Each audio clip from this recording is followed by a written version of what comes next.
ধন্যবাদ আপনাকে। আপনি জানেন যে এই চলতি মাসের শুরু থেকেই কিন্তু আমরা দেখেছি যে বরগুনায় হামের প্রাদুর্ভাব শুরু হয়েছিল এবং স্বাস্থ্য বিভাগের পক্ষ থেকে কিন্তু এই জেলাকে রেড জোন হিসেবে চিহ্নিত করে তাদের বিশেষ যে কর্মসূচি রয়েছে সেগুলো বাস্তবায়ন শুরু করে এবং আমি এখন 250 শয্যার যে বরগুনা সদর জেনারেল হাসপাতাল রয়েছে সেখানে রয়েছে এবং গত 24 ঘন্টায় কিন্তু এই সদর জেনারেল হাসপাতালে 10 জন রোগী নতুন করে ভর্তি হয়েছে এবং সব মিলিয়ে মোট 338 জন রোগী হামের প্রাদুর্ভাব নিয়ে বরগুনা জেনারেল হাসপাতাল সহ বরগুনার যে হাসপাতালগুলো রয়েছে সেখানে ভর্তি হয়েছে বলে স্বাস্থ্য বিভাগের পক্ষ থেকে আমাদেরকে জানানো হয়েছে এবং এখন পর্যন্ত 24 জন কিন্তু এই হাসপাতালে চিকিৎসাধীন অবস্থায় রয়েছে। আপনি যে বিষয়টি বলেছেন যে কি কারণে যে হামের প্রাদুর্ভাব বরগুনা ছড়িয়ে পড়লো সে বিষয়ে আসলে স্বাস্থ্য বিভাগের পক্ষ থেকে আমাদেরকে কি জানানো হয়েছে এ বিষয়ে স্বাস্থ্য বিভাগের পক্ষ থেকে প্রাথমিকভাবে যে বিষয়টি জানানো হয়েছে সেটি হচ্ছে যে গত এক বছরে যে টিকা দেওয়ার যে প্রক্রিয়াটি সেই টিকা দেওয়ার প্রক্রিয়াটি কিছুটা স্থগিত থাকায় এবং যারা এই উপকূলীয় জেলে মৎস্য বা অন্যান্য পেশার সাথে যারা জড়িত রয়েছে তাদের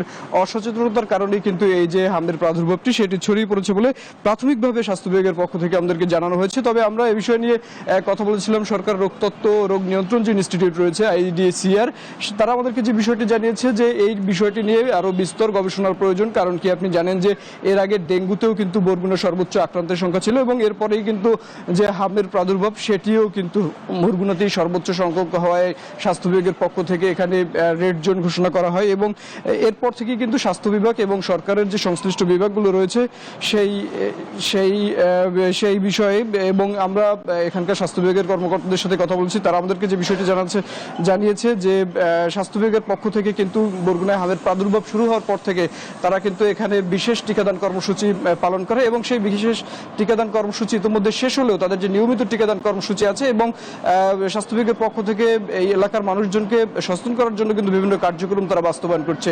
এই ছিল আমার কাছে এখান থেকে হামের প্রাদুর্ভাবের সবশেষ পরিস্থিতি। সিরাজগঞ্জে রয়েছেন আমাদের সহকর্মী, জানবো সেখানকার পরিস্থিতি সম্পর্কে।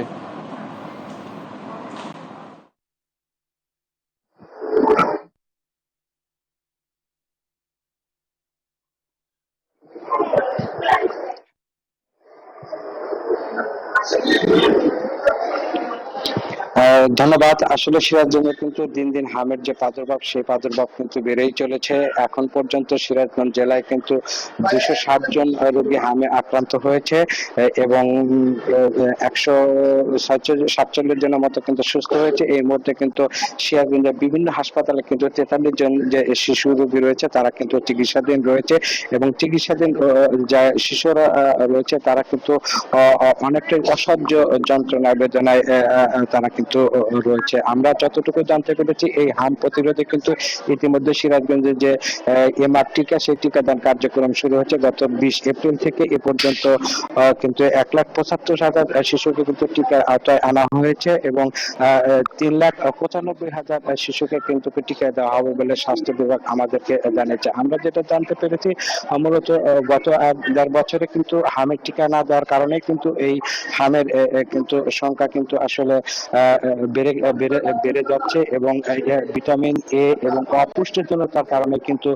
হামের প্রকোপ বাড়ছে এবং শিশুদের যে শ্বাস প্রশ্বাস রয়েছে সেই শ্বাস প্রশ্বাস এবং অসচেতনতা যে রয়েছে সেই কারণে কিন্তু হামের সংখ্যা কিন্তু সিরাজগঞ্জে দিন দিন বৃদ্ধি পাচ্ছে। তবে সিভিল সার্জন অফিস যেটা জানিয়েছে যে হামের টিকা যদি সময় মতো দেওয়া হয় তাহলে কিন্তু যে হামের যে সংক্রামক এটি একটি ভাইরাস জনিত রোগ সেটা কিন্তু অনেকাংশ কমে যাবে এবং একজন শিশু থেকে কিন্তু অন্য জন প্রায় 18 জন শিশু বা মানুষের কাছে কিন্তু হাম ছড়িয়ে যেতে পারে। সে কারণে মানুষকে অবশ্যই যে এই একজন অসুস্থ রোগী থেকে সবসময় দূরে থাকার কিন্তু পরামর্শ দিয়েছেন এবং যে মাস্ক ব্যবহার সেই মাস্ক ব্যবহার করার কিন্তু পরামর্শ দিয়েছেন। আসলে সব মিলিয়ে হামের টিকা প্রদান এবং মানুষ যদি সচেতন হয় তাহলে কিন্তু হামের সংখ্যা কমে যাবে বলে মনে করছেন। তো এই ছিল আমার কাছে সিরাজগঞ্জের সর্বশেষ স্টুডিওতে।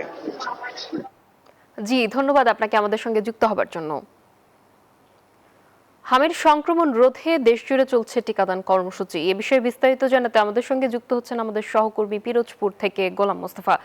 গোলাম মোস্তফা, আমাদেরকে জানাবেন এখানে এখন পর্যন্ত কত হাজার শিশুকে টিকার আওতায় আনা সম্ভব হয়েছে?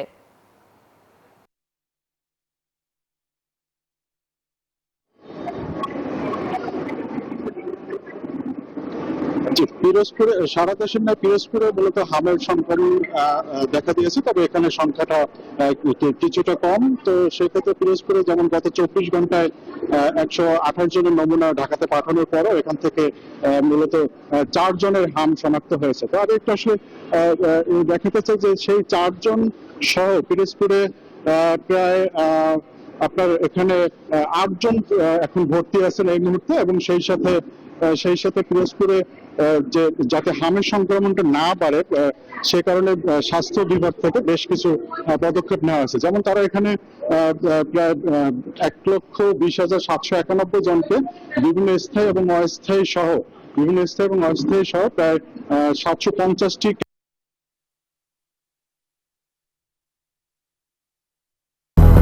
200-র বেশি সার্ভিস ও ফিচারে লেনদেনের সব বিকাশ অ্যাপে সম্ভব।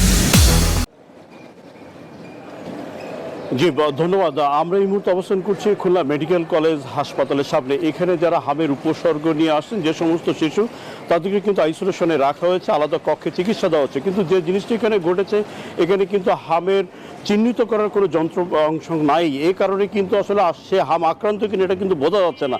এই কারণে কিন্তু পাশাপাশি শিশু থেকেই কিন্তু সংক্রমণের হারটা বাড়ছে। আমি যদি এই হাসপাতালের চিত্রটা একটু দেখাতে চাই, যে এখানে এই হাসপাতালটি সহ খুলনা বিভাগের যে সমস্ত হাসপাতালগুলো আছে 10টি জেলা, সেখানে সন্দেহভাজন রোগী আজকে পর্যন্ত হচ্ছে 2527 জন।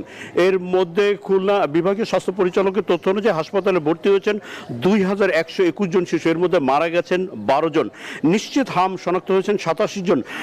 গত 24 ঘন্টায় ভর্তি হয়েছেন 73 জন। খুলনা বিভাগের মধ্যে সব থেকে বেশি যে জায়গাটা কিন্তু হামের উপসর্গ ছড়িয়েছে সেটা হচ্ছে কুষ্টিয়ায়। প্রায় 800 জন শিশু হাসপাতালে ভর্তি হয়েছেন বিভিন্ন সময়। যশোরে 448 জন, মাগুরায় 338 জন এবং খুলনায় 233 জন শিশু কিন্তু হাসপাতালে ভর্তি রয়েছেন।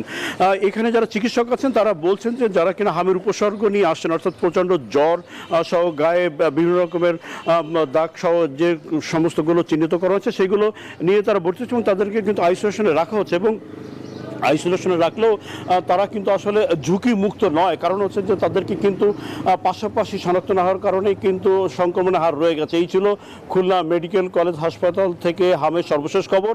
আমরা ফিরছি স্টুডিওতে। জি ধন্যবাদ আপনাকে আমাদের সঙ্গে যুক্ত হবার জন্য।